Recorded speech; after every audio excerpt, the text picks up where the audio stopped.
I thought that he took away the mystique of the story by explaining too much about the guy. I don't care about that. It's supposed to be a force of nature. He's supposed to be almost supernatural. And knowing about that and he was too big.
Good evening, one and all. Did you like that there? It was an uplifting start, aye. It was good to you, Mikey. Really good shape, mate. Yeah, watch lads, you'll get in then. Matthew says, "Sapenning, fellas, you'll be glad to see the back of Big Miguel new, eh?" Well, you would think that, but next week's the final Miguel Myers, where we do the trilogy. Another one. Aye, but it's got all three of them, so you got to watch 3 films in 1 week now, just a day one episode. Even better. I've never had Halloween fatigue. Are you fatigued? Maybe it was just these ones. I don't know, but maybe I was just by the time I got through these 2 the night, I was just like, thank fuck that's done. Well, that's easy, mate. That's easy to say, and it's because that one we're going to get into it. I mean, that's what we're here to do tonight. We're going to do the Rob Zombie duo, and then we're going to next week. I'm actually, to be fair, like I'm really looking forward to watching the new trilogy again because I've not watched them since they came out. Well, I have watched them loads, but I've not watched them since the last one came out. If that makes sense. That was funny. I've not watched them since they came out. Well, I've watched them loads. It's like 2 different ends of a spectrum there. What are you talking about? Since you've seen Halloween Ends, you haven't watched them much? Aye. Yes, because leading up to End, I was watching them quite a bit, eh? And we done the Halloween Kills review back then when it came out. But I think it would be pretty cool for us to just, because what's been good is even these Rob Zombie films, I've got a new take on them for when I watched them the first time, for when I watched them the second time, the third time. Like I feel differently about it. There's things I noticed where I never noticed before as well. So it's pretty cool. So I'm looking forward to smack-a-lacking right into that. We'll kind of start the first half of the show off here talking about the first incarnation here. Rob Zombie decides it's his time to make a Halloween film, and you see that uncut bit that it says right there. There's a reason it says uncut like that. And I saw this film in the cinema, and that part was not in it, which was quite vital. I think I know the bit you're talking about. You do. You know exactly the bit I'm talking about. Funnily enough, that's the only version I've ever seen. I've never seen a version without that. Did you not see it in the cinema? No. No. Well, that makes sense, Mister. Oh, hold on just a second before we. We get a karaoke this thing, mate, and sing it. Nards in the house says, I don't like Rob Zombie's Halloween 2 when I first saw it. My new opinion is it's still fucking pish. Yeah. We're going to get into that now. It's look at you all wondering, no, does Kev like it? Is Kev going to stick up for it? I don't know, but we'll see. We'll see. Aye, wait till I give my take on rewatching that one. So I saw that in the cinema, 2007, minute it came out, because I was like, yes. When I didn't, to be honest, I didn't actually spend a lot of time watching trailers and stuff, so I didn't know what to expect going into it. When I saw, okay. Oh, by the way, just briefly on that, wee girl's birthday, wee Gracie, she was 8, and she got this clay stuff from my wife's close friend, and I says, "Oh, that's class." She was making stuff, and she made me a wee mini Michael Myers. Look, it's like plasticine stuff that actually like then becomes quite rock solid. And this is my wee Michael Myers. Look at this. What's funny is it could also be the nun. That's class. It could be Snape. It could be any lefty. Turn to page 394.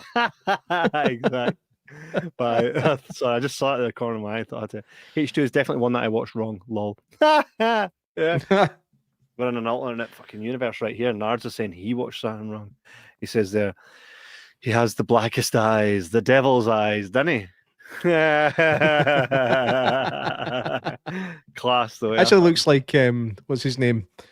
Bagul from Sinister. That's what it does. I thought this is beautiful, so I'm going to treasure that. Class. She get that made into a necklace. I'll probably break it. Me knowing me. All my necklaces hang up. Knowing you, knowing me. But so this one was a completely new take on Halloween. Something that John Carpenter himself told Rob Zombie to do was to, if you're going to do it differently. I think Rob Zombie took that fucking literally because 2007 is so different. So it's a real takeaway from the original. There seems to be quite a lot. There's a bit of clash in stories between John Carpenter and Rob Zombie. Correct. On how they were with each other. Yeah. John Carpenter maintains that he was anything but nice. Sorry, it was anything but nasty. I mean, he was nice. He was warm. He was welcoming. He was happy for him to do it. Rob Zombie's like, he was a dick for day one. It's like, well, who's telling the truth? Now, I don't know Rob Zombie too well, right? I know John Carpenter enough through what I've seen of his interviews and things people have said about him over the years to think that I think he probably was a dick to him. 100%. I'm not being, I can't say allegedly, it's just a thought. You know what I mean? I saw another guy, there was a guy said to him, thanks for coming. It was like one of these fan things, obviously folk asking questions. Q&A, that's the word, Q&A. Like what we do. Aye, one of the things.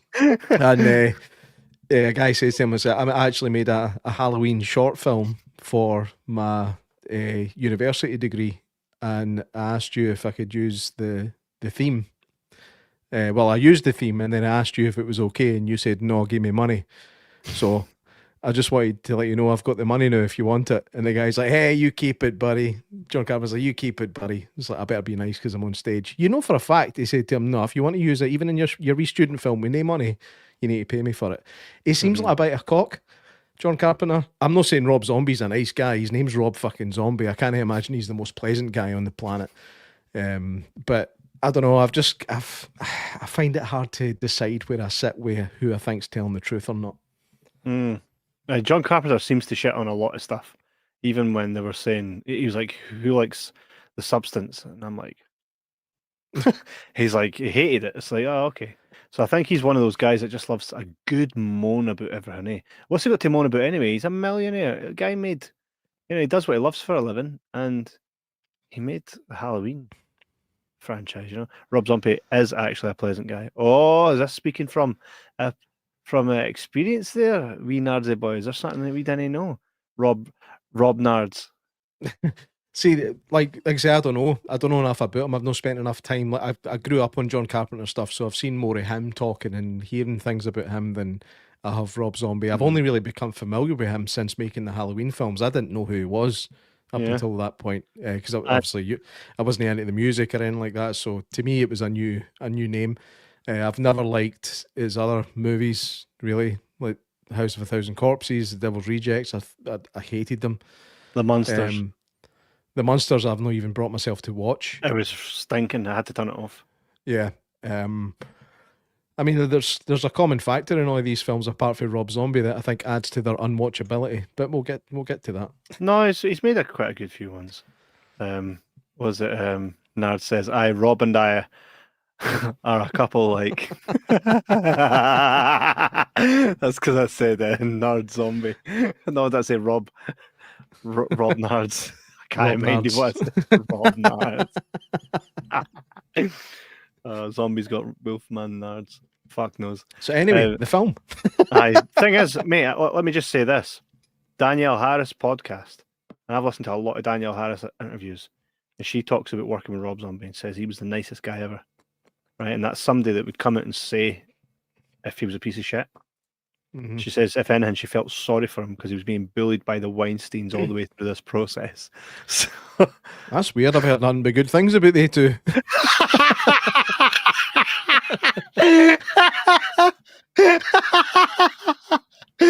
Oh, what the hell, man. So, and another thing, he wins my vote because he brought Danielle Harris back to the Halloween franchise. Yeah, sorry, give me seconds. I've got my wee mini fridge on here and it's buzzing away in the background. I don't know if you can hear it, but I can hear it. It's doing my tits in. 2 seconds. He's got an empty mini fridge because he's fucking no refrigerating any beers, man. They go straight down his gullet. That's better. Sorry. Aye. So I think he deserves so much credit for bringing Danielle Harris back. I mean, how would you feel if you were like say you were in a franchise and you're really well known for playing a character, and then it's getting rebooted and they want you back, but to play someone completely different? How do you think you would feel in that case? I think if I was happy with the script and happy with the character that it was changing to, then why not? Especially if I was Danielle Harris.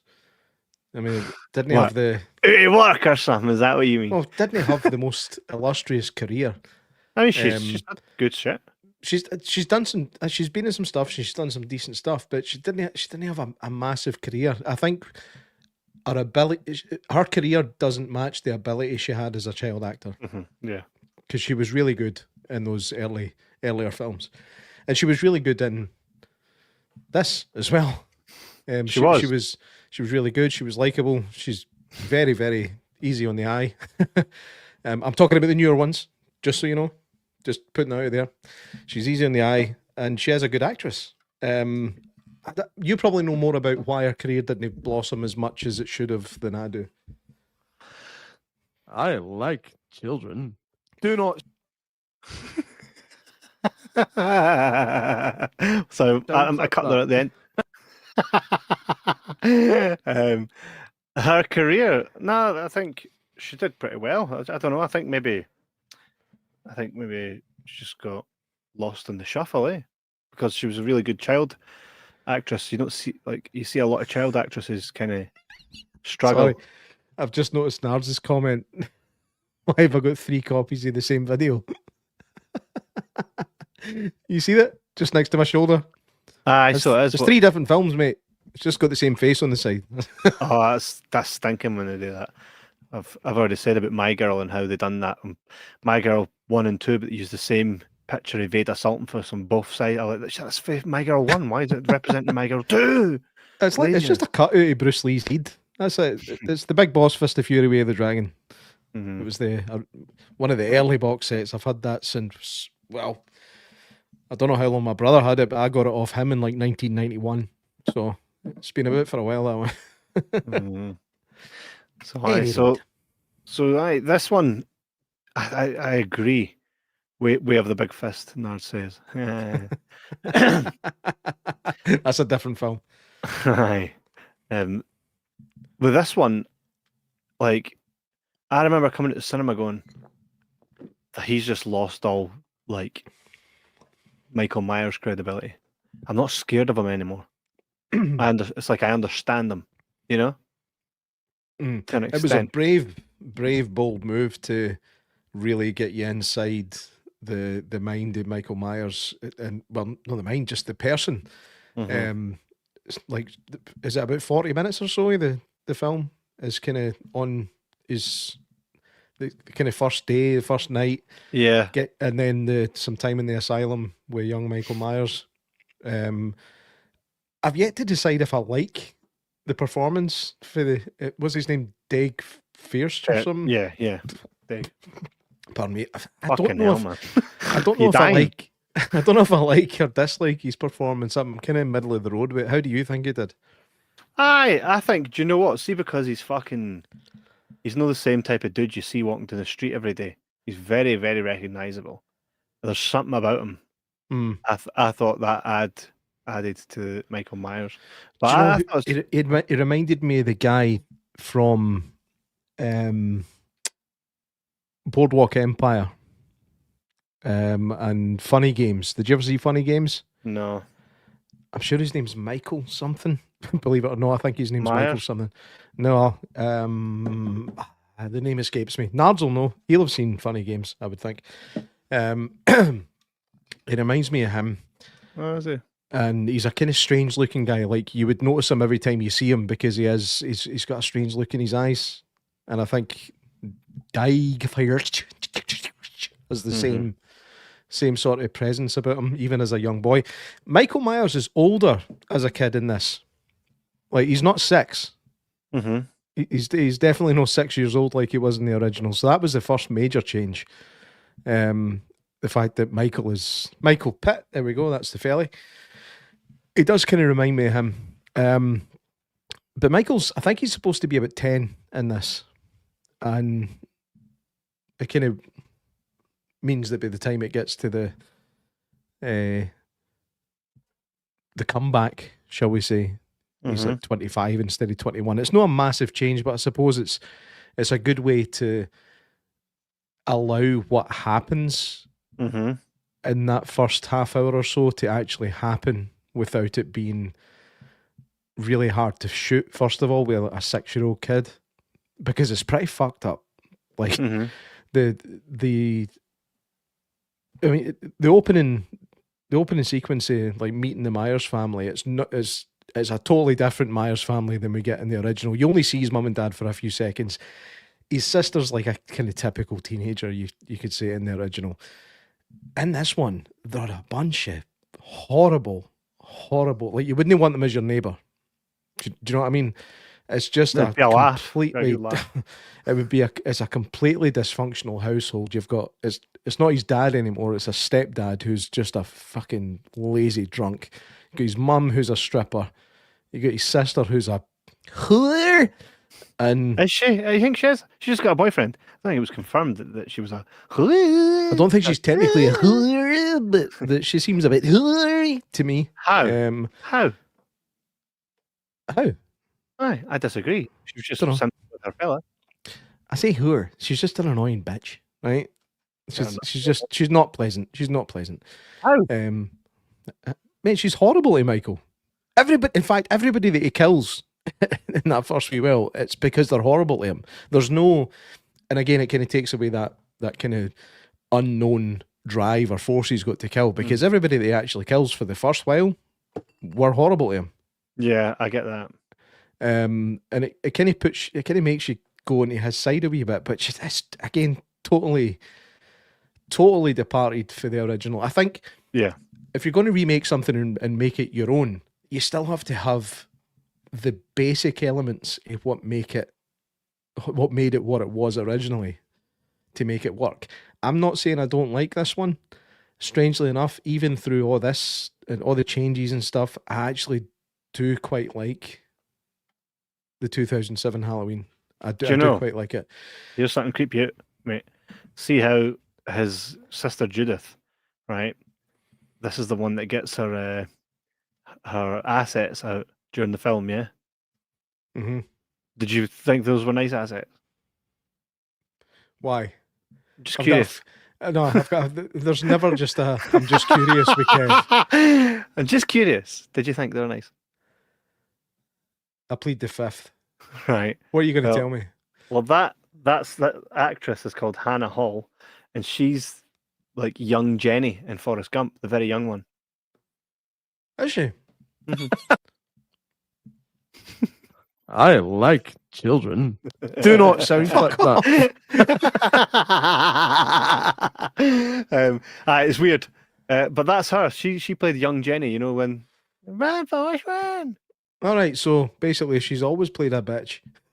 Aye, aye, she has. Aye, but yeah, she was very good in this. I liked her. I wish they didn't kill her off for obvious reasons. I'm joking.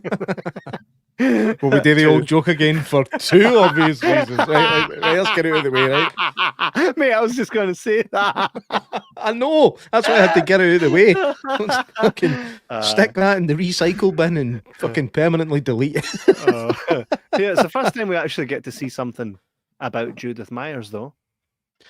Aye, but like, I think the film is a bit of an assault on your senses, which isn't necessarily a bad thing when it comes to a horror film. But I just feel I almost was getting a headache in the first 10 minutes or so, just listening to this family bicker and scream and swear at each other. Mm-hmm. I'm not a prude, right? But there's too much swearing in both of these films. There's too much bad language, and to me, it always reflects badly. I think it's poor writing when you have to swear so much. I think swearing has to have an effect in a film. Do you know what I mean? Like, it has to stand out for it. It has to be said at a moment that matters. When it's done as gratuitously as it is in this, especially with Michael's bully, when he's talking about a fight he had and then he's leaving the school at the end, and every second word's fuck this, fuck that, I was fucking this and fucking that. It's like, I kind of know that that's how kids that age talk, but at the same time, I'm like, you watch films to get away from reality a wee bit. Just say something coherent, say it well, have the effect. There's no need to swear so much. I mean, I swear all the time. You swear all the time. We all swear all the time. But for some reason, when it happens too often in films, it starts putting me off a wee bit. Again, I go back to say I still quite like this. There's enough stuff in it that I still like it, but there are quite a few things that I don't, and that's one of them. Michael's dad, like, he must have been fucking King Kong or something then, right? What do you mean? Well, Michael's family are fairly just like average height people. And then he goes into the asylum, and before you know it, he's a fucking... go Willa! We got a comment. Jordan Jones says, I felt really bad for Danny Trejo's character in it. That hit me hard when Michael killed him because he looked out for Michael and was good to him. Like he says, quoted right at the very start, I was good to you, Mikey! That's not a bad impression, man. I didn't even mean that. But I think that's the kind of first kill in the film where you go, right, he's back to the Michael Myers we know, because it isn't just him killing people that are bad to him. He's now just killing people, and he's going to do what he's going to do. Up until that point, everybody he killed was nasty to him in some way. You've got his sister was horrible to him. Her boyfriend was about a dick. The stepdad was clearly an abusive asshole. Oh, he was. The bully, that scene where he killed the bully, I think, was the most brutal killing we had ever seen certainly in a Halloween film to that day. And I think that reminded me of like Mean Creek. Have you seen that? No, I haven't actually. It's kind of been on my radar for a wee while, but I've never watched it. But there's something about the kind of primal thing, the primal behavior of beating somebody to death with a stick is just, it's nasty. And the way it was filmed was good because it made you feel it. It made you feel that you shouldn't be watching it. It was brutal. It was horrible. It was well done. And you kind of felt sorry for the guy, even though he was clearly a total knobhead. So there is stuff in this film that's good, but it doesn't make you feel good. Yeah, I agree. Scotty doesn't know that's right. He was the older brother. Mean Creek's something we need to cover at some point. You should definitely watch it, J Mac. But you're right. I think that was quite very much it was a very personal kill, and I think what changed within that for me is like he goes from being this hard ass bully who you don't like to someone begging for his life, and apologising, going, "Oh no, I've taken it too far," you know. Mm-hmm. And then so what I don't like, by the way, So just like the way, like Michael lifts his mask, and then shows him the picture that the boy had been shown about to his mum, the stripper advert thing, just to remind him, that's why I'm doing this. But then the mask comes back down so he can actually do it. Obviously, the mask is what he has to. Is he hiding behind it to kill, or is it just his switch? Like, I think... like the backwards baseball cap and fucking over the top. I mean, No, I think it's his. It's him inside. It's a metaphor for him being inside his head. Remember, Danny Trejo says to him, just go to a place in your head, Mikey, and you can escape these four walls. Yeah, I think it's that. I think Michael Myers exists in there, and I think the mask is the closing of the blinds, really. But see, another thing is, like, one thing you didn't get to see in this film is, okay, Michael's just leathered this wee boy to death. No reaction to it whatsoever. Like, cops don't show up to say, "Hey, where were you at the time?" or whatever. Like, just nobody bothered. Hey. I was going to ask you if I'd missed something. Because this kid's never mentioned again. It's like the cops found him. He's like, he was a wee dick anyway, just covered in leaves. The next time he's seen is in the credits for Halloween 2. It's a wee fucking... Is that the wee boy for Spy Kids? It is, aye. It is, and did you notice Tommy Doyle is that other wee boy from Santa Clarita Diet? He's been in many other things, but the Tommy Doyle in this one... but there's something. Tommy Doyle and Lindsay were played really well. I felt they had more of a presence in that film, in Halloween. Aye, they felt more human. You know, it was just better actors, better child actors than they had in the original. But they, like, how many people did Michael actually kill on his first day in this film? The original film, he killed his sister. That's it. So in this one, he's killed the bully, his pet rat. Oh, aye. A cat. His bully, his stepdad, his sister's boyfriend, and his sister. That's a busy day. I know, you know what I mean? I mean, most serial killers don't even do that many in their entire serial killer career. He's just had he's a 10-year-old boy that's had one wild day. I know. Right for top of the leaderboard. And I love that he just puts the dead cat in his school bag, man. as you do. Right, kids, get your maths book out. Hang on a minute, I need to get by my cat. There was never any signs. Just a dead cat in the school bag, quite natural. What about Loomis walking in with his fucking Tony Stark beard and his long hair? I know. He could almost have had his own theme tune when he was walking in. How do you feel Loomis was played and portrayed as character? One, how do you feel his character was portrayed in this film? But how do you think he was played? I don't know if I'm going against the grain with this or not. I actually think for the first one, Malcolm McDowell did a pretty decent job. I agree. I've no quarrel. I have no quarrel with you, sir. I don't think there's no issue with Malcolm McDowell's performance as Rob Zombie's Loomis in the first iteration of his Halloween. In fact, I think he was good. I think he was likable. I think he added something to the film, as did Donald Pleasance for the original. Kind of adds a wee bit of heft to the situation. And I did like him. Mate, I feel like Malcolm kept the essence of Donald Pleasance while doing it his own way. Yeah. I mean, it was Malcolm McDowell to fuck. You know what I mean? Like, he's just got a cadence about him that he can never get past. He's never going to be able to play somebody that's no just a wee bit weird in some way. But I think he was... Would I go so far as to say he was perfect for Loomis? Nah, probably no. But I think he was good enough and probably better than a lot of people would have been. Aye, I think he was good. By the way, when I was watching both these films, I was like, I know what's happened here. Rob Zombie just took Halloween and zombified the fuck out of it. That's all it is. He made, like, everything you see in these two Halloween films is exactly what you see in other Rob Zombie films. It's his style. It's him. He's Rob Zombified it. Aye, I mean, do you think they spent too long with young Michael?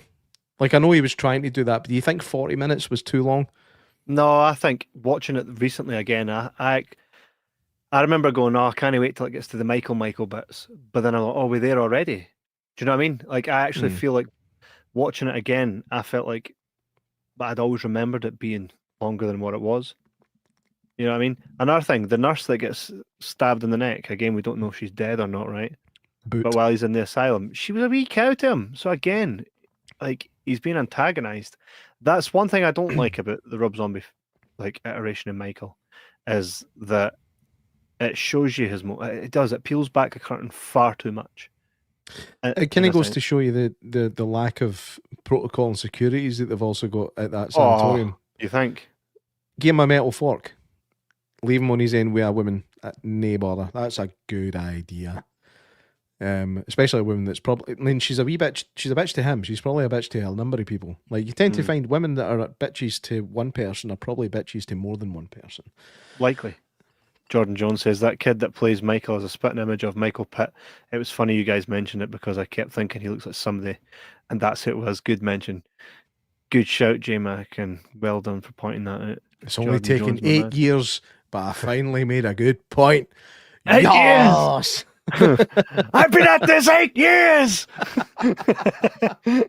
I put suggestions out 14,000 times. Wait, Sheriff Brackett. I was like to my wife, shut your eyes, listen to the voice. Do you hear anything? She's like, no. I'm like, fair enough. I was like, we'll go for it. It's nice to see him playing a good character in a horror film, right? I know, and an actual good guy. Likeable. It was almost weird. It was almost like Rob Zombie going against the grain. I'm going to get Brad Dourif to play a sound guy just trying to do his thing, as opposed to, like, there's nothing weird about him at all. Excuse me. Other than the fact that he's a cop, right, a sheriff, and his house has graffiti in it and is all dark and manky. Other than that, slight detail I missed. Other than that, yeah, I mean, like, usually these, like, even Haddonfield, it's a lovely neighborhood, aside for the obvious, you know, right? Aye. Some good real It's like the opposite of the film. It's like the opposite of the film Barbarian, where they're in the only nice house in the street. Aye. It's like this is the opposite of that. Aye. Yeah. It's a bit dingy, isn't it? So that's the only weird thing. I'm just saying. Aye. But baby's just a free spirit. You know what I mean? There's another thing as well. He decided. So originally, Laurie Strode was called Cynthia Myers, but in Rob Zombie's version, he made it so that she's now called Angel Myers, which is a bit strange, isn't it? Angel. You're talking about Michael's mum? No, Laurie. That's her name. Sorry. Cynthia. Aye. Right. Is that right? Okay. Sorry. I was away somewhere else for a second there. I got you. The wee baby was Cynthia. But no, but in this, Angel. It's Angel in this one, and she goes to obviously live with Dee Wallace. Again, I'm just like that to my wife. She's like, what? Oh, it's E.T.'s mum. Yeah, I mean, but she gets leathered and all, quite the order. What was it? The wee liar baby, wee Jamie Lee. Exactly, 100%, man. Baby, it talks so much. Talks me a shit. Liar, baby. Jamie Lee. I mean, Rob Zombie remakes Halloween. The body count's obviously going to be a wee bit bigger. Why would it not be? You've got Michael Myers at your disposal. Aye, and it certainly is bigger in this. I never did the count, and I never Googled it because I never had time. I just watched the two of these back to back, and then came on here. How many people does he kill in this first Halloween film?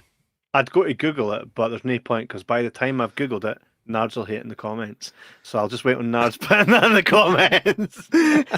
Love these movies. My favourite Halloween film says Our Life in Horror. Yeah. Okay, stick around, Our Life in Horror. Yep, stick around because we're going to talk about 2 in a wee minute. Brad Dourif's was a better Sheriff Brackett than Charles Cyphers in the OG. Call it a hot take if you want, but it's my honest opinion. I agree. To be fair, though, he's given more. He's given more to play with. In the original film, he's a bit of a throwaway character. In the second one, he's just there to react to his daughter being dead. That's basically it. And this, he's actually given a bit of humanity. So that's not necessarily it's not, you can't diss Charles Cyphers for it. It's just the character was written different and he was given more to do. But I would say arguably Brad Dourif probably is a better actor than Charles Cyphers. Wolfie, there he is. The kill count for Halloween 2007 is 26 human deaths and 16 animal deaths. 16? Aye, because the boyfriend wasn't counted as a human. He was a fucking animal if you saw him that night. 16 animals? I did not notice that. The cat in the bag, the rat. And I'm sure that's where I'm at there somewhere. Jebble. He pulled some goldfish backwards through the water at some point. Because we all know that kills him. Brad, Danielle, and Scout are amazing in these roles. Yes, Danielle's amazing. Scout's great. I don't see her as Laurie Strode. And don't get me wrong, she's a great actress. And I understand where they went with it, but I just have a hard time seeing her as Laurie Strode. Did you feel like that? One rat, one cat, one coyote, and 13 other unknown animals. Didn't even get a credit.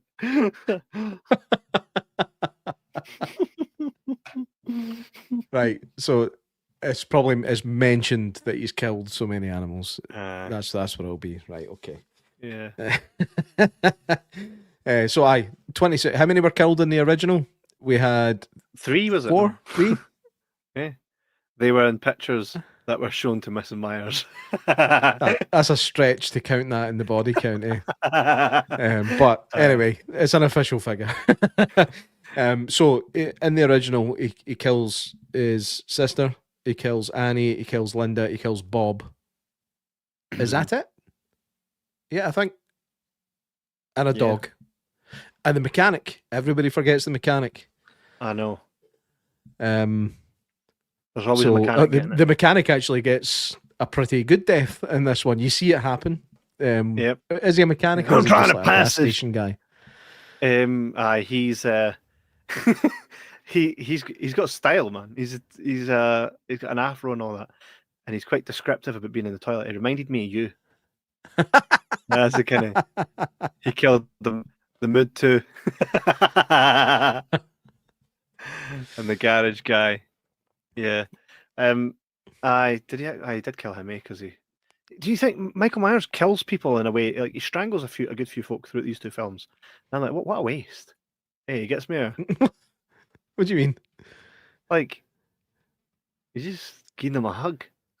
You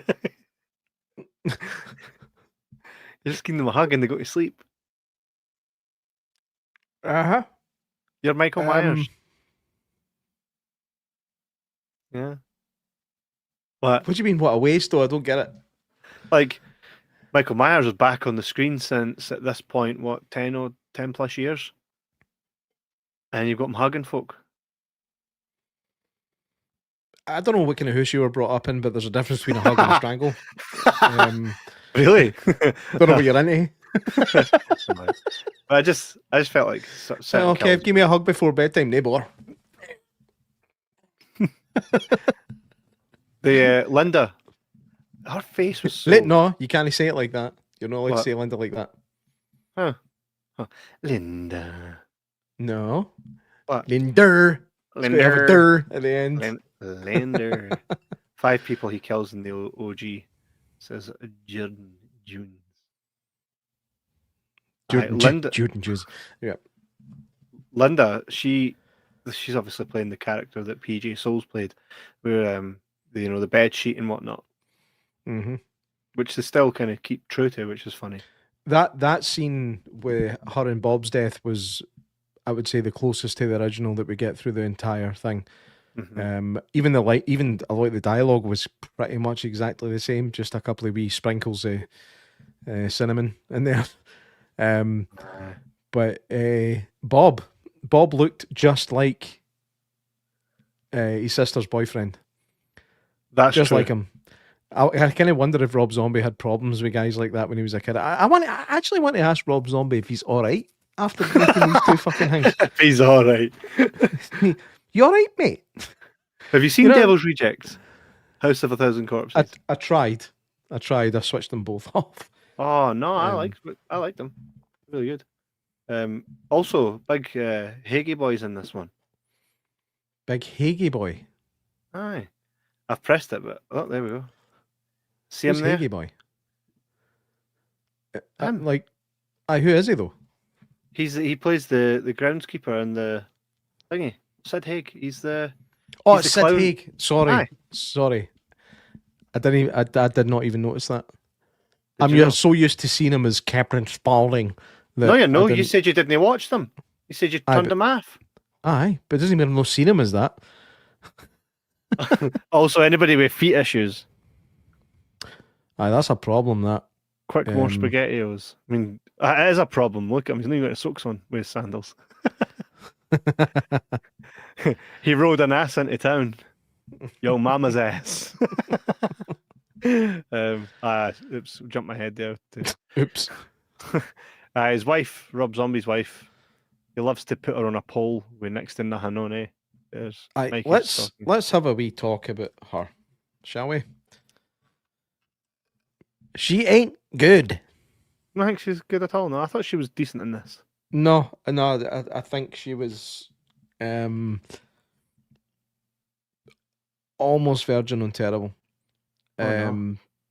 Like there's one line in it. Every time I've seen it, the line grates on me, and it's when the principal says to her, "It's like, I don't enjoy dragging you down here."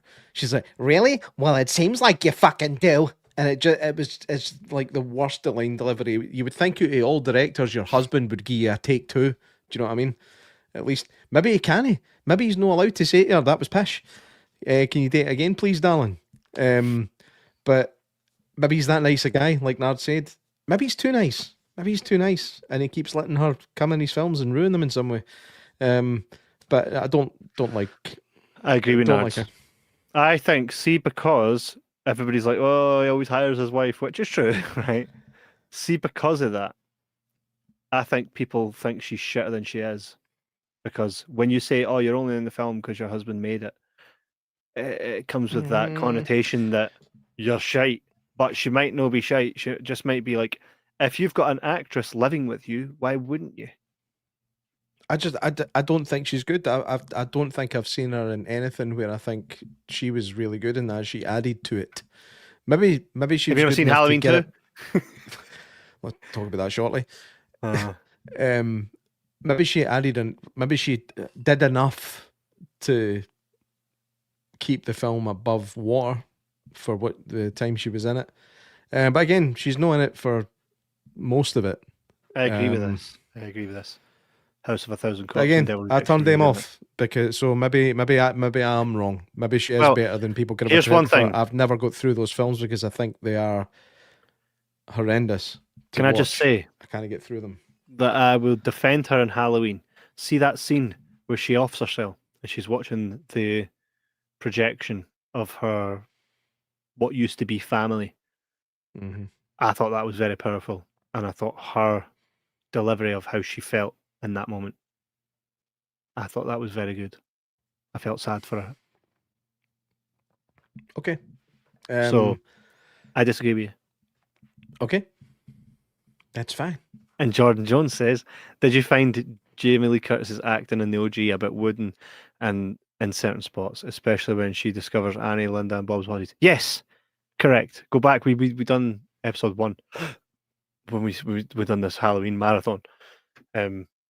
We did say that she was supposed to be pish. This was her first film, and I She was suppose her- supposed to. I don't think she was supposed to be pissed. I think it was maybe you could say that it was inevitable she was going to be a bit pissed. It was her first film and it was low budget and blah Yeah. blah blah blah. Yeah. I don't think John Carpenter went, "Here, you're pish. Get in my movie." No, he went, here, you're pish, but you're also Janet Leigh's daughter into my movie. Right? And get Um, this. She was a pish actress, but a good human being. And then over time, what happened is she got really good at acting.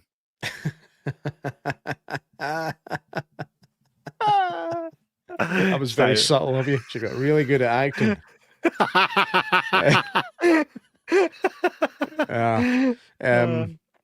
But I mean, she's not my cup of cha, mate. Not my cup of cha. The old Sherry Moon's on me. That's fair enough. That's fair enough. This film, by the way, as well, did you notice in both films, and I'll say this before we go over to Halloween 2, in both films, Michael is not trying to kill Laurie. Not actively, aye. The whole time. The whole time his motive is, it's me.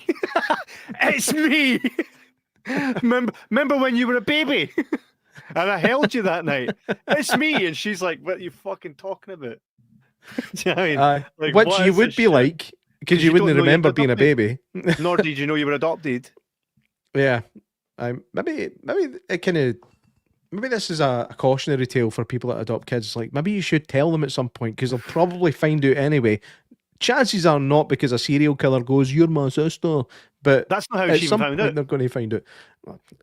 It's the bit I remember was towards the at the end of this film. He's like, "Here, look at the photo." Right. First off, she's like, "You're showing me a photo of a child holding a child. You're obviously a big fucking masked madman," and it makes no sense to me whatsoever. So I thought that was great. He tried, and she's like, "Fuck you talking about?" Stabs him, runs, right? Then only halfway through part 2, Loomis wrote the book, essentially outing that she was adopted. She didn't know. She was reading it in a book, like, bastard. You know. Well, again, we'll talk about that. We will definitely talk about Loomis in the second one in more detail. Tyler Mane as Michael Myers. John Carpenter said he was too big. I agree. Right. Nards said that he's a good killer. He's just not a good Michael Myers. Mm-hmm. I would kind of agree with that, but I kind of also like the fact that he's fucking massive, because in this first film, he is just a guy. Like, he's just a guy who had an abusive childhood who flipped. There's no Thorn. There's no fucking Silver Bastard and Shamrock. There's none of that crap involved. He's just a traumatized kid who flipped one day and started going mental. Happened to get really big and strong. Right? I kind of like that. I like the fact that they kind of tried to ground it again with this one. Are you shaking your head, or are you tapping your foot or something? How can you even see that? I'm shaking my leg. My leg's always shaking. You know, I can see it. I can see it in your head. Really? You're like... We had a secretary when the school secretary when I was at primary school. She had a wee shaky head like that, and it just no, that's not no sign of anarchy. And look at my head. I'm joking. No, what I mean to say, no. To be honest, I was tapping my leg there, thinking, is he talking about this first one or the OG first one? Talking about this first one. Aye, because I was about to say he didn't have a traumatized childhood in the first one. You didn't even see that. I'm talking about this one specifically, because kind of we're doing a podcast about this one. Mm-hmm. I'm talking about it. No, aye, but you can still relate it to the first one, right? We're calling this the first of Rob Zombies. Aye, but right? You never said that. You said in the first one. Oh, give me peace. I want a divorce. Fuck off. 2007. Now I've lost my train of thought. I can't even mind what I was talking about. You were basically saying that they grounded it again because he was, had an abusive childhood. Aye, he was just massive. A guy. He was just a guy again. And he was just a guy. I say again, he was never just a guy in the original. He was kind of superhuman in that as well. And this one, he is just a guy. And he can maybe take a bit more of a kicking than most people because he's a psychopathic giant, right? And I do kind of like it. And I did find him scary. I did find him scary in the first one. Too much of his face. Too much. I'll go into that. There's not too much yet in the first one. Mm-hmm. I mean, it's quite limited in the first one. In fact, is it even? You see it. It's in darkness. Like it's pretty much. If you showed me that picture, right, and said, "Who is that?" I would go, "That looks like Tyler Mane." Mm-hmm. So it was enough. So I don't think he was a. I think he was a good Michael Myers for Rob Zombie's 2007 Halloween. For that makes sense. Here, Jordan Jones says he's clearly trying to kill her in the second one. When? Because he just picks her up, carries her like a baby again into a wee hut to where he's not killing her. And she's like, I'm being held by... We'll get to that in a minute, right? But I don't think he is trying to kill her in the second one, because he didn't kill her. Unless you're talking about the dream sequence, in which was just a dream. There's many of them throughout that film, which fucking bugs me. Yeah, let's talk about that in a wee minute, shall we? Yeah. But Jordan goes on to say, Tyler Mane was the most vicious and badass Michael Myers. He was awesome. I would agree with you until the new trilogy came out. Light tube to the throat, man. Ripping the jaw off and sprinkling the teeth like salt over a fucking cubicle. Aye. He just salt-baked teeth. So you're going to tell us Tyler Mane was that level of fucking badass? Telling you right now, man. Like, I agree with you up until this point, right? But wait till next week. Because see in the cinema, see when I saw that boy's face, all like, I was screaming. Howling. I know you were. I wasn't even there. I know you were. Oh man! Do you know what? I'd love to accidentally go to the same screening as something as you, like not knowing that you're there, and then something horrific happens. Then I just hear your laugh. I'll be like, "Oh, Kev's here." You'll not confuse me with anybody else. Put it that way. Falling off my seat, man. It's the way his face is just like. Man, you're the only guy that could ever fall backwards off a cinema recliner. Put my effort into that. Eh?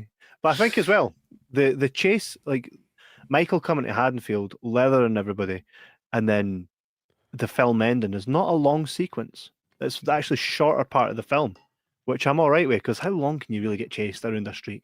Like, I think the man, ending. eh? I think the final chase dragged like fuck in this. It did a bit. Like, you had that iconic conversation. Was that the boogeyman? As a matter of fact, it was. That was the end of the first film. We got another 15 bastard minutes. Him pushing a 2x4 through ceilings. Mm-hmm. And I'm like, what is actually this is too far. She gets a real sore head. I got bored. I got bored for that final chase, because there was a final chase, then there was a final chase. Mm-hmm. I got bored with the final chase. I thought it was too much. Yeah, that dropped its score for me for like a 6.8 down to a 6.4 sort of thing. Mm-hmm. I found it interesting, because I never noticed that before, that Michael Myers wasn't trying to kill Laurie, right? So his motive is clear. He's trying to like reunite with his sister. He's trying to, it's maybe not going to put it in the best way, but I know.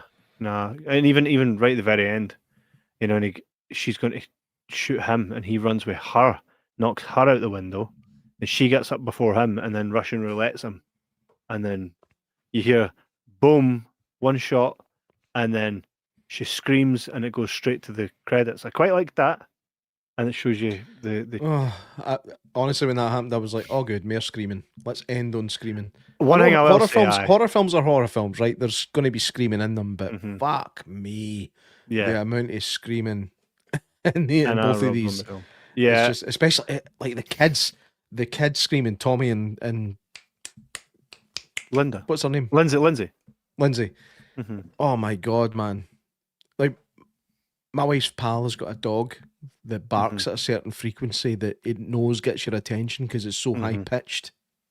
That's what that screaming was like for me. I had to turn it down. I was like, these kids are doing my nut and kill them. Damn. I like children. Just too much screaming. Too much shouting, too much swearing. But all in all, still kind of decent. Mm-hmm. Yeah, I liked it.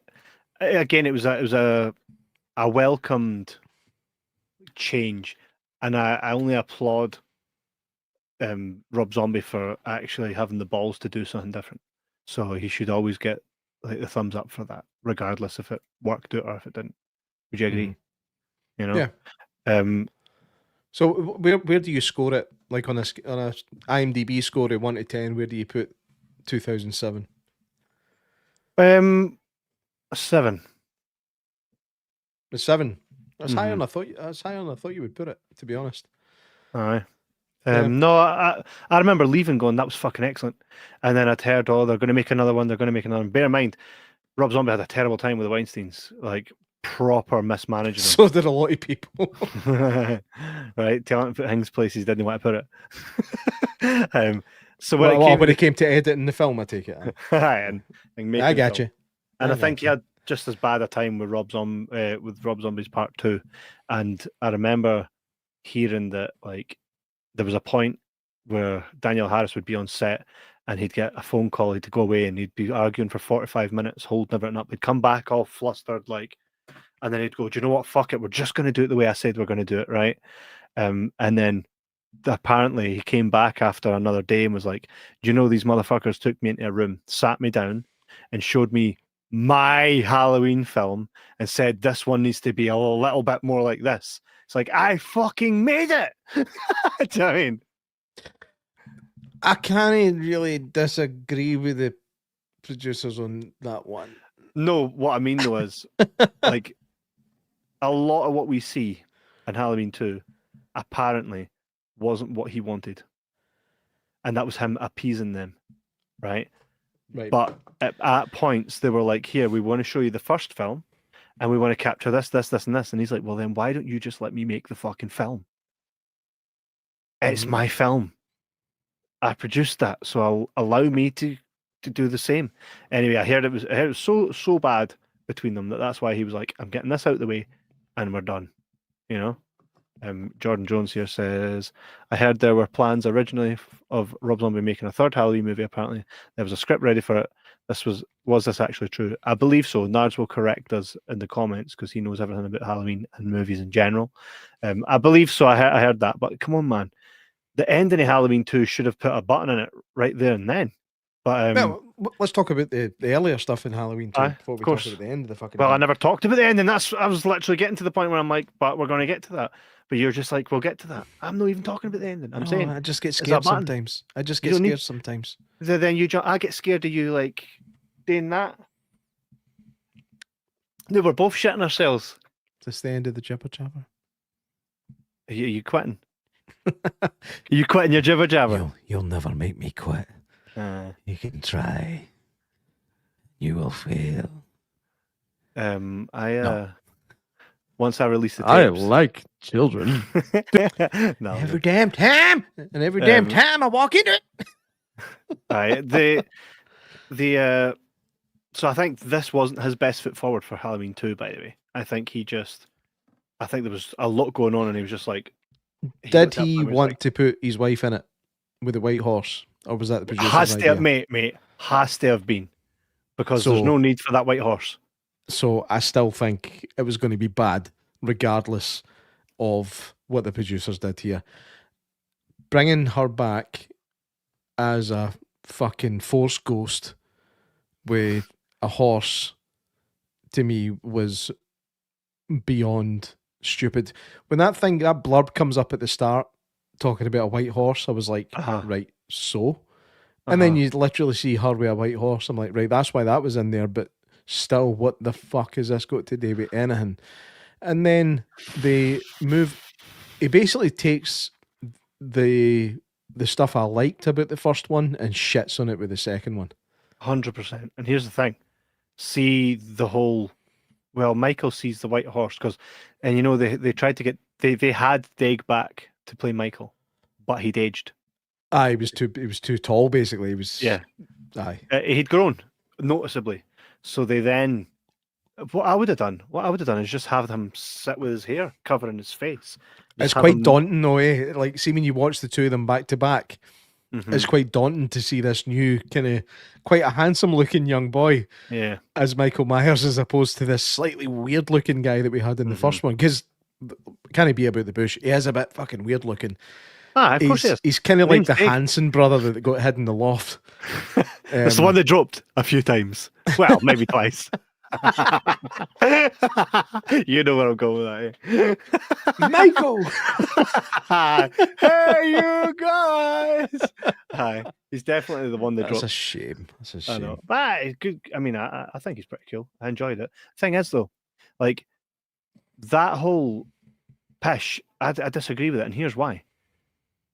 Michael's now got a white-horsed mother thing that he's now following, and so does Laurie, who at this point doesn't know she's adopted, nor even knows what her real mother looked like or that she existed. But that's where the real silliness comes in. Is because of the magic, the telepathic communication that they've got between each other. Just leave that shit out. Keep it as grounded as you can, like you did with the original. There's nothing ridiculous in the original, other than maybe surviving a few bullet shots that he shouldn't survive. Other than that, it's all quite plausible. And like on my viewing anyway, I don't know if anybody else would disagree, but in my opinion, it was quite realistic. I can't think of anything that was like even. What am I trying to say? There's nothing so over the top, apart from the acting and screaming and shouting and swearing. There's nothing so over the top about the behaviour, actions, and the physicality of Michael Myers in the first one that doesn't seem realistic. Do you know what I think was just pish? As this film, I felt like I couldn't see it half the time. And there's too much screaming and shit going on for you to actually pay attention to what was going on.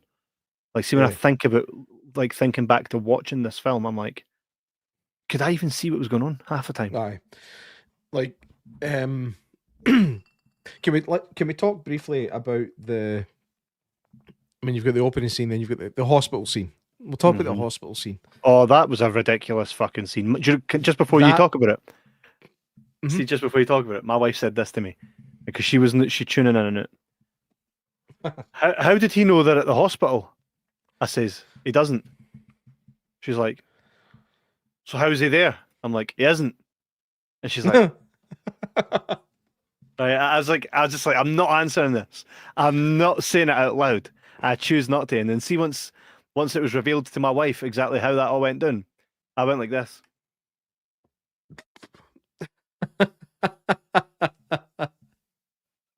You know, so some of the kills within that were great. So it's obviously it was a brilliant scene. It was a brilliant scene. The only thing that annoyed me tonight when I was watching it, knowing that it was a really good scene, was that I knew what it was. The first time I saw it, I thought, okay. This is kind of right. I'm enjoying this. This is going the right way for me. And then fucking JR'd it. No, it was too long for a dream sequence. It was 100%. Too good for a dream sequence. It was too effective for a dream sequence. Dream sequence. And it was the best bit of the film. And they made it a fucking dream sequence. Why? Why? Set it in the hospital again. Do you know what I mean? And the thing is, it was too Michael Myers. He only chased her that one night. It was too Michael Myers for her head to have conjured that up. You know, the guy locking the door. I'll be back in a minute. And I'm just like, when's he getting done? Oh, he's back. He must know I've got... Oh! There was quite a few of that in the film, which I quite liked. The window smashing and folk getting grabbed and that. There was quite a bit where I'm like, bastard! But do you know why? It wasn't what was happening on the screen. It was what was happening in your ears. It's the sound design. Is designed to make you shit yourself. I swear to God, they were blowing off shotguns for jump scares in this. Like most of the time, it's like drums and a bit of violin and cello and whatever to give you a jump scare. I swear to God, they were just firing shotguns next to these, and then just going that all day because it was fucking loud. And like I'm watching it at a decent sound level in my wee cinema room. My son's sleeping upstairs, and then all of a sudden I'm like. Turning it down because it just goes mental. Same, I was watching it in 5.1 and my wife went, that's loud. 100%. So I agree with you. Aye. There's a lot of agreeing going on here. This is almost uncomfortable. No, maybe it's as agreeing too much is going to make me quit. It's what a great cover that is. That is I agree. Bit of cover up. I agree. Oh my God. I agree. That's even it. the back, man. Even the back, look. ladies and gentlemen, it has been great, but we're out. Yes, I agree, mate. Totally agree. The cover. When I saw the posters for this, I actually missed going to see this on cinema. Do you know why? So I was going to go with a friend, and my friend told me, "Oh, we'll go tonight, but we can only go to like Showcase or something because it's nowhere." It fucking failed so bad that only certain cinemas were showing it at certain times, and something came up, so I wasn't able to go. Eh? So I wasn't able to go. So it got panned at the cinema so quickly, and I was like, "That's gutting," because I saw the first one in the cinema. Then when I first seen this, I've got it on DVD as well. But the Halloween, like if you're just like me and no nards, it's hard to find some Blu-rays and stuff. So that was quite easy to find. Shocker, right? I hate dream sequences. That's the pet hate of mine, especially in horror movies. They're okay if they're done effectively. If they further story, if it's like if they're trying to tell you, oh, this is a dream sequence based on like my irrational fears for character development, is good. But sometimes you don't need it, especially in a horror movie. You know? Or for something like Nightmare on Elm Street, where it's literally about dreams. Oh, that's another thing. But I think it did the dream sequence wrong. Yeah, and there was. I mean, I'm not like Jordan. I'm not against dream sequences as an entity. I think they can work, like you said. But Final Destination does it perfectly. That's a premonition as opposed to a dream, though, isn't it? Still a dream, though, isn't it? Didn't happen. It's a premonition. Yeah, it's in his mind.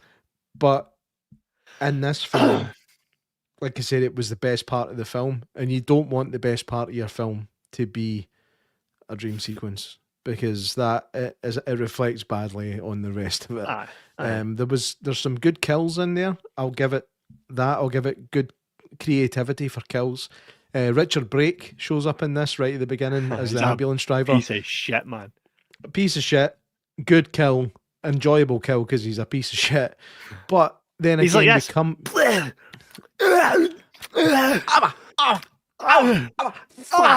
What was the need in all that, eh?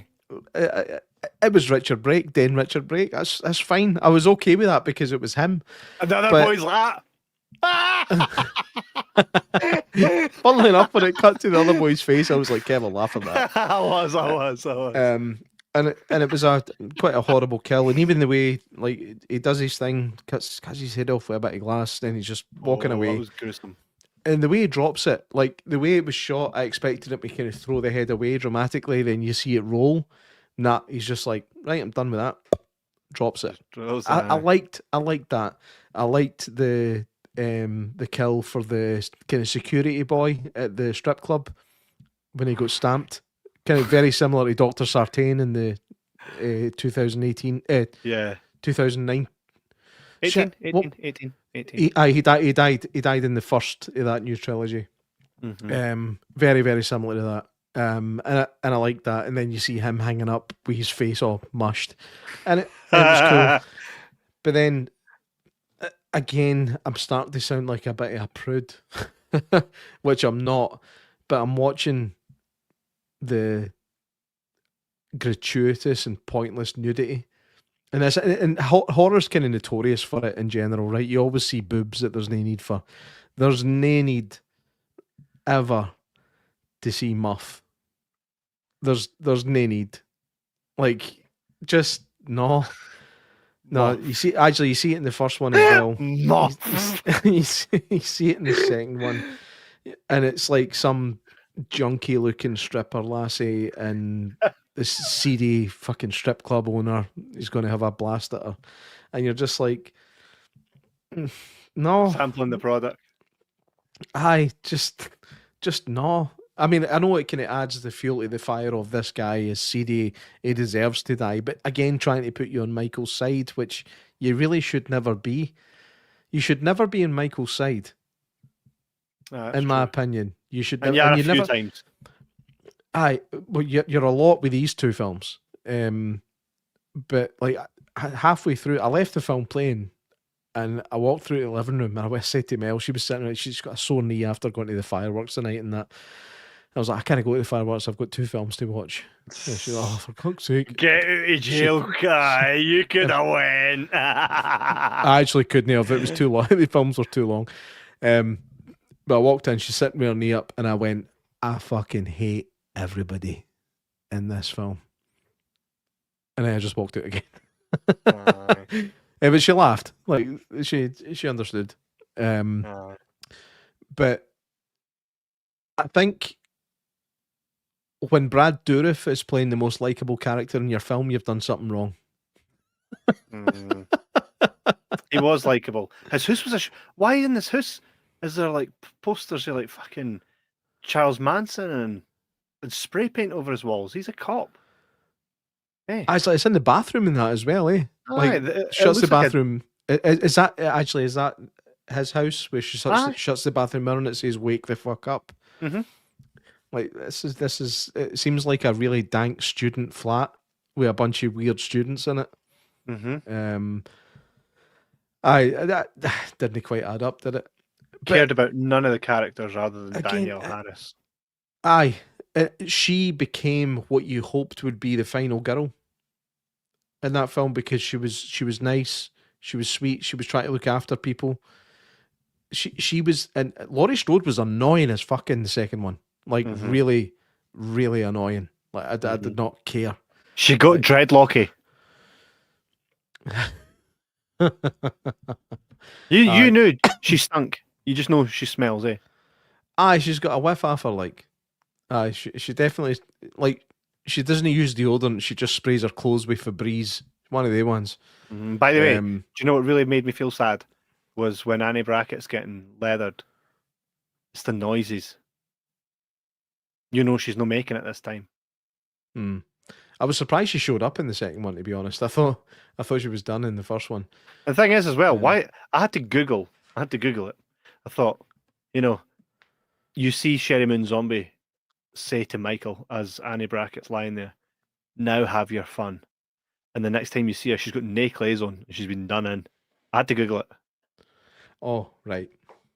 I'm going to quote Ernest. Yeah, Google tells me that was not the case, that it was purely just a Malkian. But it wanted her clothes off while mid-Malky. So, again... Mid-Malky.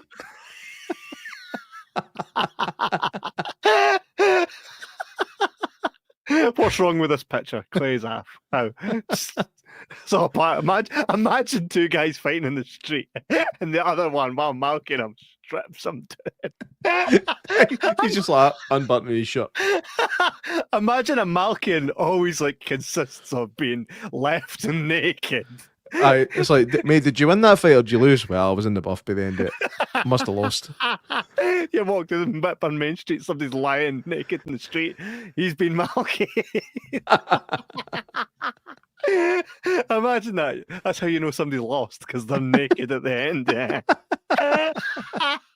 That should be a rule, actually. That should be a rule. Your dad walks in at 2 a.m, pissed and covered in blood and naked. Oh, have you been Malky? That guy walks into school on the Monday morning. He's like, leathered that boy likes. Like, no, you didn't. You were in the buff. We saw your fucking cheeks flapping. That'd be funny. Actually. I just the second. We're probably not going to spend as much time talking about the second one as the first one. I think because it is so overly terrible.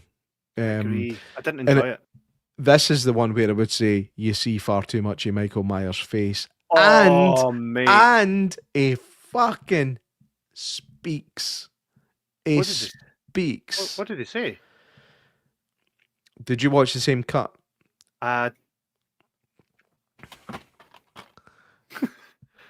Halloween 2. Family is forever. I watched the version where he kills Loomis. Yeah. And just before he kills him, he says, "Die." I don't think I heard him. Die! And stabs him. Also, he grunts a lot. Like, He does grunt when he's killing people, he's like, "Urgh! Urgh!" And that you've never really heard before. You've heard, like, even in the original, the OG, as people call it, you hear a bit kind of every now and again, but no. Yeah. Well, he does that in the first OG, no, in the first 2007, when he's battering the boy with the stick. It doesn't count when he's a kid, though. You know what I mean? I'm talking about masks, like with the iconic best mask since the OG, by the way. In 2007, yes. Aye, but like the 2009 left in the rain too long, mate. Aye, but it was still. It's like you could tell it was meant to be the same mask, but I meant to mention that during the fucking when we were talking about the first one. The mask was the best since the original by a mile. I agree. So again, credit to Rob Zombie for that one, or his props guy. But he had it easy because he just basically looks back and goes, all those masks, that one was the best. How do we take that one and make it better? You know what I mean? Why is it so hard to make a good one? I know. Because we all know what they look like. The blueprints. The blueprints there. Yeah. The blueprints there. Even the Michael Myers mask that I had. Remember we filmed our wee thing for HorrorCon and that. That was a shite mask. It was awful. In fact, I drew on it to try and make it look better. That's right. That's right. I kind of gave the lips a wee bit of definition and stuff to try and make it a wee bit better. Gary Smart's very good at that. I remember. He's an artist. Gary he Smart. is an artist, but I remember he got like an updated. It was in 2018 when that new movie came out. He got that mask, and then he was like, and everybody's like, "Oh, that's such a good mask." He was like, "Oh, look at the second picture. I fixed it," and I was like, "Oh fuck!" So you have, and I didn't think the first one needed fixed, but holy shit, you know. I mean. I would argue the 2018 one was better again than this one, but that was by far the best at that time since the original. I hate that it gets all ripped to bits and there's points where he's just standing there looking like a wizard. Look at him. That's no Michael Myers that I'm looking at. Get fucked. You're my sister, Laurie. I've been here for ages. Can I get something to wet me whistle, eh? Die! I shouldn't have said that. Can I get a cup of whiskey to knock a trail dust off my gullet? Trail dust off my gullet.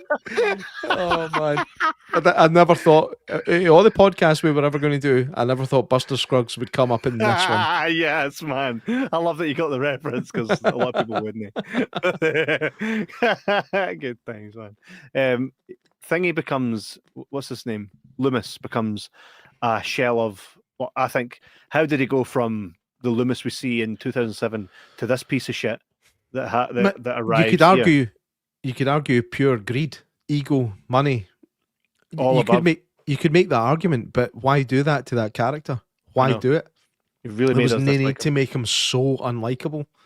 I mean, as I guess spoke when we were talking about the previous ones about how much psychopath he becomes throughout with the sequels, and he kind of becomes a bit unlikable. Do you know what I mean? Yeah. But in this, you're like, die! Like you want him to die.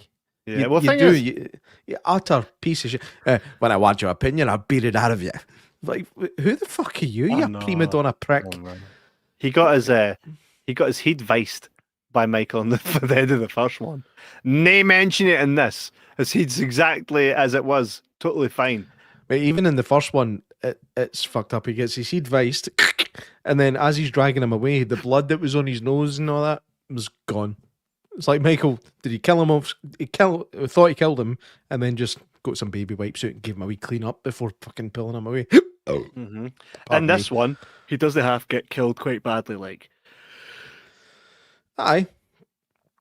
It's a killing. Yeah, he gets stabbed to hell. Bobby Elvis shows up. Sons of Anarchy. Oh, yeah. Aye. Good killing. He got impaled on the stag horns. That's right. The antlers, stag horns. The antlers that he's got in the front of his truck, he gets impaled on them. Again, that's one of the cool kills in the film. But it just kind of feels like a wee droplet of syrup in a puddle of shite. In fact, every good kill in it kind of feels like that because the rest of the film was just so I agree. unlikable. It was giving me a headache. It was annoying me so much. It really was like it was giving me a headache. That was part of the reason that I walked out to speak to my wife. Was like, I need to walk away for this for a minute because it's doing my fucking head in. I still don't see the part where he's trying to kill Laurie. I didn't analyze that part of it.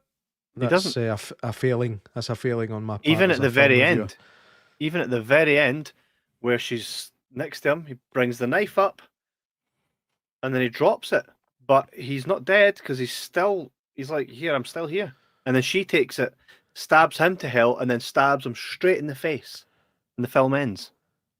Well, it doesn't end at that because she's now in some sort of H2O psych ward, and then she looks up the same way he does, and she's like, hey, hey, hey, hey, hey. Oh, we've got Laurie Strode now. She's now mad psycho. Get to fuck, man. Right, Rob. I'm happy for you today, Halloween. Just do your own thing. All right, let's just steal the stuff for the worst of the sequels to put in there. Aye, good idea. Yeah. I thought turning her, like, she walks out with a mask on. Why? You've been traumatized for a year, terrified. Now you're going to walk out with a mask on. I watched a different cut. Did you, mate? Where are you getting your cuts for? Was that? I watched the director's cut From Amazon. All right. And what, does she not walk out with a mask on after she's done No, she walks out and she goes to stab Loomis. So he's no and dead. Then the cops shoot her after shooting Michael. That never happened in mine. Yeah, it's a different cut. What the hell? But neither cut is good. So in your one, she comes out to stab Loomis wearing the mask. Not wearing the mask. Right. Because in my one, Loomis is like, I'm here to help her. Brad Dourif's like, yeah, piece of shit, I'm going to fucking blow your head off, you piece of shit, battering him and that. He's like, I'm here to help. Mm-hmm. He goes in. He's like, Michael, this isn't the way, Michael. And then the wee mum's like, do him, man, do him. So he's like, no die, runs up. He's just like, you're getting stabbed to hell, stab. And he picks him up. And at that point, they can see with the snipers through the hut because he's picking him up. They shoot Michael in the neck. He falls. He's like, oh, yeah, bass, that hurted. And then that hurted. Man, that just brings back a school memory for me. It was one of my school pals was he was absolutely filthy because he'd been out and played on the football pitch in the rain, just jumping about in puddles, just making a mess of himself. And when his mum came to pick him up, his mum was German, and she's like, why are you in this state? And he goes, afforded. Like Michael, he fought when he got shot in the neck, man, lying there all there. And then Laurie goes up, does him in, stabby, stab right in the face. And then she walks out like, wearing the mask. And they're like, what you doing? They pull the mask off her and she's all bloody and she's like, ah! And then it cuts to like a white room where she's just like.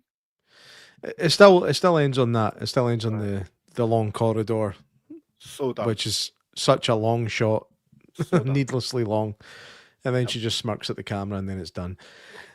Yeah, the second one is silly. A piece of shit. Yeah. I think Nards actually described it as an abomination to the franchise, and I would 100% agree. You would not be wrong. Yeah. So Halloween 2007 is decent. Halloween 2 2009 sucks balls. Exactly. And Halloween 2018, Halloween Kills and Halloween Ends will see our marathon come to an end because we're going to talk about it in detail. We'll abridge it really, but we'll talk about it in detail if it still holds up. You know, it would have been nice to be able to get them all done within the month of October, but there's just too many. There's just too many. And we've come too far now, and at least we can say, do you know what? October, we just leathered through every Halloween film, man. It's been fun. It has been fun. Yeah, up until Halloween 2, that one, I've been having fun. Now I feel a bit fatigued, but for the sake of this show and all that it's given us and me, I will power through with the other three again. I think even though I know that Halloween Ends is crap. But well, we're gonna rewatch it and we're gonna figure that out. See if it still is Halloween Kill dialogue. I'll have to include that next week. Please do. Halloween Kill dialogue. Also, my Halloween theme tune. What do you think? If you can export it as a proper media file, yeah, 100%. Go for it. And plug it into a laptop, get it as an actual file, send that shit as NAS to me. I actually can't. I don't know how to connect this to a modern computer because this thing is so old. It's got a floppy disk in it, and I don't know what it does. But that recording I sent you is probably the best I can do. In fact, no, I can maybe record it into this as opposed to my phone. Well, try something, man, and we'll see where it can go. It'll be fun, Aye. and we'll end the series with that. We'll end the series with that and get back to reviewing shitty films. And we'll see what's waiting, and we shall. We need to make a plan for what we're doing after this, because I feel like we've become the Halloween podcast of late. We need to get back to Jibber Jabber. Hell to the year. I'm looking forward to it. We'll work it out. Yeah. Well, I'll see you on next week at 9 p.m. That's right, every Sunday at 9 p.m. Jay Mack and Kev are here, giving you all the patter, the Jibber Jabber patter. Everybody that's tuned in tonight and commented, thank you very much for doing so. Every opinion is valid because movies are subjective, but we very much thank you all for joining us. And please do hit the subscribe button and all that cool stuff just to stay in contact with us, because we like staying in contact with you. And on that note, Jim, I think you'd like to say before we go, die. That's me. Done. I've been stabbed 6 times.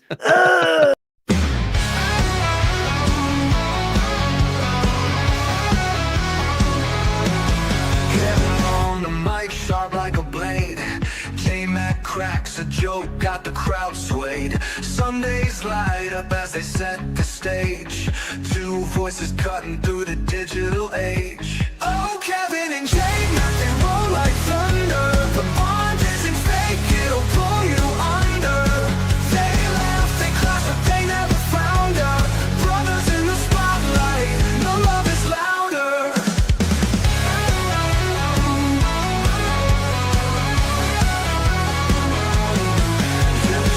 And loyal week after week, she laughs till her ribs ache. The jokes that they speak, Matthew Mann drops his takes, always on point. The podcast rolls smooth, two kings on the joint. Oh, Kevin.